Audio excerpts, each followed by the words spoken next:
Nyenicubahiro umukuru w'igihugu c'u Burundi akaba na kizigenza mu rwego rw'inyamiramabi be n'urwego rwo kwivuna abansi yabandanije ibikorwa vyo kugendera uburere bw'inyamiramabi hagati mu gihugu. Uno musi akaba yagendeye akarere kagira gatanu ari nako yarasigaje ko mu buseruko bw'igihugu.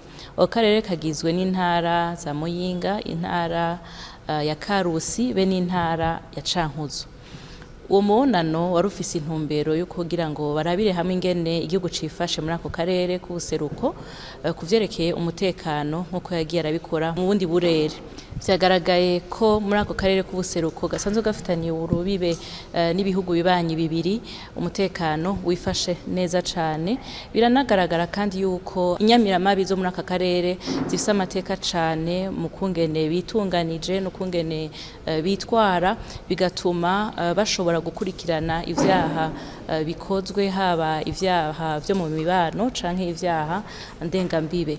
Umukuru w'igihugu c'u Burundi akaba ari nawe kizigenza mu rwego rw'inyamiramabi, nawe nyene yabakeje kandi yarabatera intege kuko biboneka yuko bitunganije neza cane, biboneka yuko bari ku kivi kandi biboneka yuko abenegihugu muri aka karere bakora umutima uri munda kuko bafise urwego ruhagarariye umutekano wabo.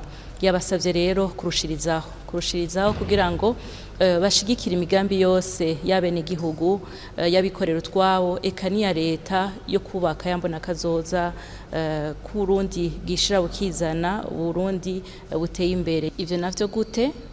Mu kunoganza neza no kwirimbura imirimo yabo bajejwe, mu gutahura yuko bategerezwa guhagararira amategeko y'igihugu, mu gukurikirana icaha cose gikozwe kandi ababikoze bagashengezwa mu butungane, no guhagararira ubutunzi bw'igihugu.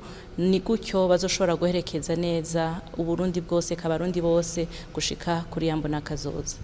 Ikiganiro rero catanze umwizero yuko ejo ari heza kandi gusumba, kandi yuko urwo rwego rw'inyamiramabi ruhagaze magabo kugira ngo twese turi kumwe dushobore kubaka igihugu cacu.